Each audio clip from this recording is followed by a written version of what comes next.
Fala galera do canal Vem Diploma, meu nome é Miguel Vinícius e eu vou estar sendo o professor de vocês de linguagens, códigos e suas tecnologias. Espero que eu possa estar contribuindo para o crescimento de vocês, assim como o canal também tem essa intenção, todos os professores que passam por aqui têm essa intenção. Espero também conseguir acrescentar algo para vocês, para que vocês possam enfim chegar ao tão sonhado diploma.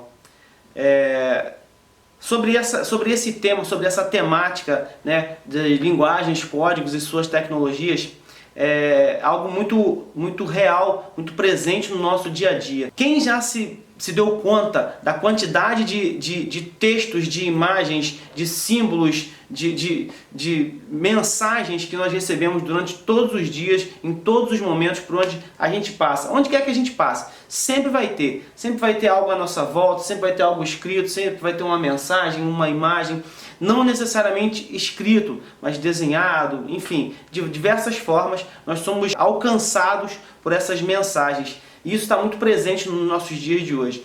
E nessa nossa realidade, né, isso aí você vê em qualquer lugar. Se você vê nos vidros de carro, nos vidros de ônibus, nas portas, nos para-choques, nos outdoors, em qualquer lugar que você vai, você se depara com esse tipo de mensagem, com esse tipo de texto, né? Não só escrito como impresso, enfim, da maneira que for. Até na nossa vida, para sermos pessoas, para sermos gente, né, nós precisamos desse tipo de material escrito, né, os nossos documentos, né, nossa carteira de identidade, carteira de habilitação, carteira de trabalho, as certidões, passaporte. Tudo isso é incluso a escrita, né? Está incluso nos textos, né? Que nos alcançam no dia a dia. E essa realidade, independente de onde você estiver, independente do lugar que você estiver, na nossa realidade isso é uma verdade.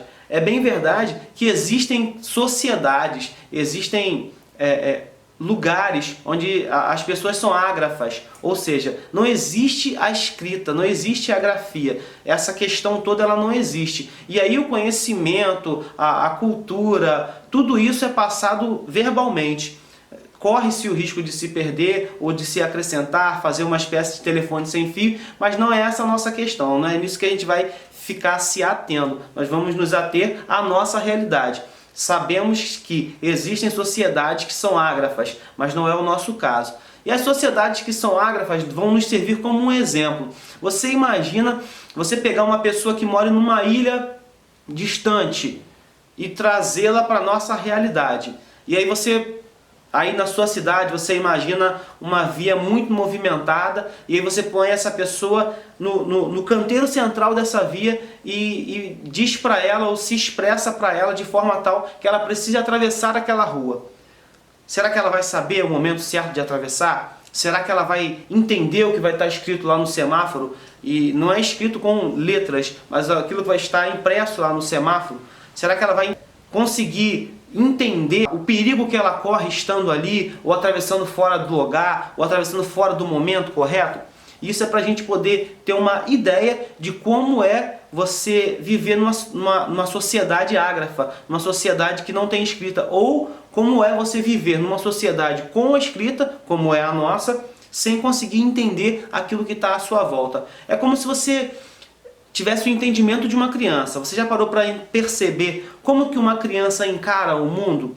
Como que todas essas mensagens ao qual eu já falei, que estão à nossa volta, refletem na vida de uma criança? Ela pode passar por ali diversas vezes e não se dar conta daquilo que está ao redor dela. De repente ela vai associar uma imagem ou outra a alguma coisa boa ou desagradável para ela. Mas entender vai ser difícil. Por exemplo, qualquer criança com um mínimozinho de idade, ela consegue entender, ver, visualizar aquele M e saber que aquilo ali é um McDonald's. Por quê? São coisas agradáveis para ela. Mas fora esses casos isolados, dificilmente ela vai conseguir ter um outro tipo de entendimento, além daquele que é mais o que está bem diante dos olhos, que é aquele que ela associa a alguma coisa do convívio dela. Ou como aqueles personagens de filme. Por exemplo, De Volta para o Futuro. Você pega o personagem de Volta para o Futuro, vamos supor que ele faça uma viagem sei lá, há muitos anos atrás e traga uma pessoa daquela época para os dias de hoje.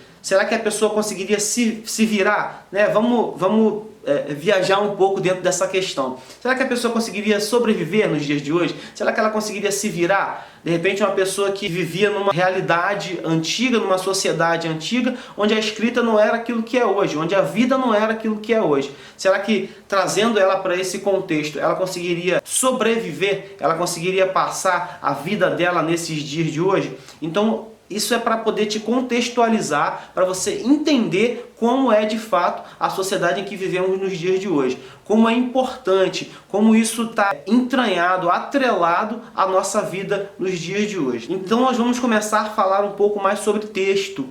O que é de fato um texto? Como é montado um texto? Será que ele é montado só baseado em frases? Quantas frases precisam para ter um texto? Quantas palavras precisam para ter um texto? Será que uma palavra só a gente consegue chamar de texto? E uma imagem, será que a gente consegue chamar de texto?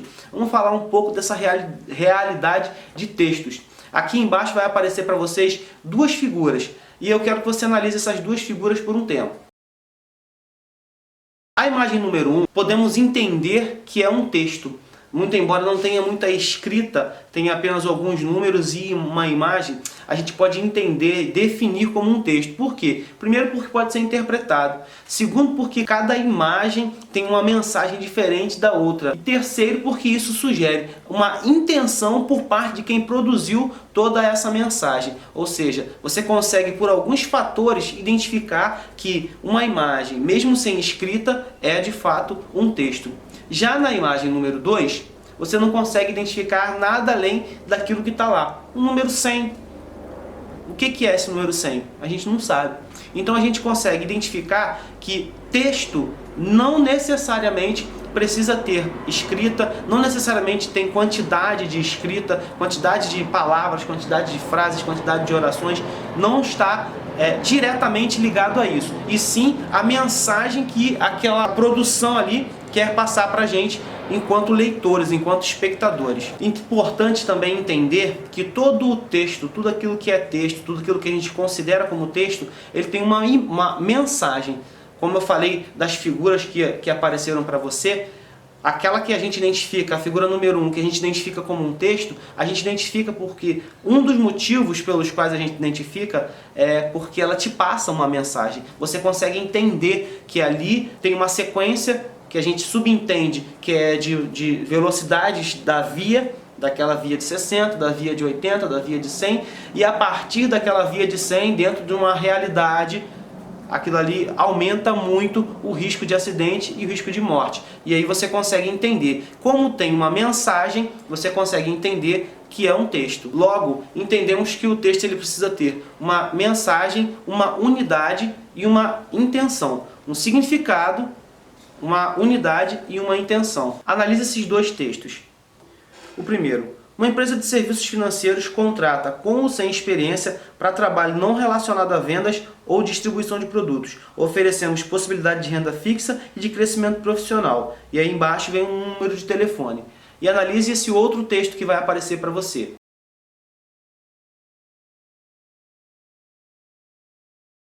Ambos os textos têm as mesmas características. Na verdade, essas características fazem tanto da figura quanto do texto que eu li, fazem deles um texto. Todo texto ele tem um contexto, seja ele social, cultural ou histórico. É sempre bom você estar atento ao contexto do qual o texto está inserido, para que a gente possa entender de fato aquilo que ele quer nos passar, seja o contexto social, seja o cultural ou seja o histórico. Você estando atento a essas realidades, você consegue absorver a maior parte ou a totalidade daquela mensagem que o texto está te trazendo. Esses fatores contextuais que eu falei, eles influenciam na interpretação, na forma como você vai absorver aquilo que o texto está te passando. A mensagem do texto vai influenciar tanto a produção quanto a interpretação e a absorção daquele conteúdo que o texto está trazendo. Tanto as pessoas que produzem o texto, elas são influenciadas né, por esses fatores, isso a gente absorve, né, a gente percebe na interpretação desse texto, quanto também a nossa forma de estar contextualizado nessas questões sociais, culturais e históricas também vão nos direcionar dentro daquilo que a gente vai entender do texto ao qual a gente está sendo exposto e ao qual a gente está tentando aprender ou absorver. Você já parou para pensar, não sei quantos de vocês já se encontraram nessa situação ou já presenciaram uma situação como essa. O salva-vidas, quando faz um socorro ou quando é acionado por um socorro, ele não recebe um texto escrito, ele não recebe uma mensagem no telefone, ele recebe uma mensagem visual. Geralmente é uma mensagem visual. Geralmente, quando alguém chega para avisá-lo, ele já visualizou antes aquela pessoa que está necessitando do auxílio dele. Ele consegue identificar a mensagem através de um gesto com as mãos, ele consegue identificar a mensagem com o olhar da pessoa que está precisando do socorro ou com a expressão facial. Quando ele está a poste, quando ele está na areia, quando ele está na torre, aonde ele estiver, a mensagem chega para ele através de uma expressão visual, através de uma expressão facial, através de um aceno, ele consegue receber a mensagem. Por isso que a gente precisa avaliar os fatores contextuais que eu falei. Quantos de nós já recebemos sim e não dos nossos pais estando na rua apenas com os olhares? E aí sim, é onde eu te falo, dependendo do contexto, você vai utilizar uma mensagem escrita. Dependendo de um outro contexto, você vai utilizar uma mensagem, um texto falado. Ou dentro de um outro contexto, você vai usar uma mensagem, um texto, através de uma expressão facial. Quantos de vocês, no seu horário de almoço, para chamar o amigo, você passa por ele, só olha para ele e faz assim, ó. Todo mundo sabe o que isso significa. Isso é um texto, isso tem um contexto. Dentro desse contexto, a pessoa consegue entender aquilo que você falou com ela. Existem várias formas de você se expressar, inclusive com palavras. Os textos também, eles possuem funções. E as funções elas podem ser narrativa, expositiva e persuasiva.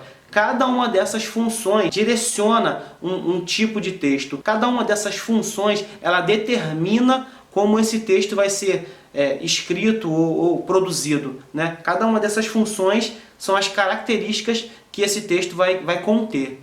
As características da narrativa, por exemplo, óbvio, né? Como eu falei, ela tem um narrador que expõe o seu próprio ponto de vista. E essa narrativa, ela pode ser tanto uma crônica que trata de coisas mais atuais. A crônica é aquelas coisas do dia a dia que o narrador vai estar contando, ou de um relato, que geralmente fala de coisas passadas. Um exemplo claro de um relato é quando você vai contar um fato. Por exemplo, você sofreu um assalto e você vai na delegacia e está lá o escrivão. E aí o delegado fala para ele, conta para ele como é que foi. E ali para o escrivão você vai fazer um relato daquilo que passou. E isso é uma espécie, é um exemplo de um texto narrativo. Um outro tipo de texto é o texto expositivo. Aqui, por ser uma exposição, já há uma necessidade de você provar ou convencer aquilo que você está falando, né? Na narrativa você só conta, no texto expositivo não. Você tem que ter argumentos, no texto expositivo você tem que, de alguma maneira, convencer ou provar quem está ouvindo você ou quem está ao seu alcance daquilo que você está falando. E pode ser através da dissertação, onde ele prova ou ele tenta provar que aquilo que ele está falando, naquilo que ele está falando, ele tem razão. Pode ser através de um texto jornalístico que vai te lançando informações e gerando perguntas com essa informação para que você chegue a um consenso, para que você chegue a um conceito de tudo aquilo que ele foi falando. Interessante é que as informações jornalísticas, elas precisam ser isentas da opinião daquela pessoa que está trazendo a informação. Para ser de fato uma informação relevante, ela precisa ser isenta. Ou seja, para eu trazer uma informação através de um texto jornalístico, eu vou gerar essas questões, esses questionamentos para quem estiver me ouvindo, para quem estiver lendo o que eu estou escrevendo, mas sem dar a minha opinião, apenas contando os fatos. E também o texto instrucional. O que é o texto instrucional? O texto instrucional é aquele que dá ordens diretas de como as pessoas devem se comportar, de como as pessoas devem fazer. Um grande exemplo, um exemplo clássico, são aquelas instruções sobre primeiros socorros, por exemplo. Ah, eu me cortei. O que eu devo fazer? Lave o local com água limpa e corrente. pegue um pano limpo, enrole o local ou faça a compressão direta. Esse é um texto instrucional. Uma outra característica de texto é o texto persuasivo.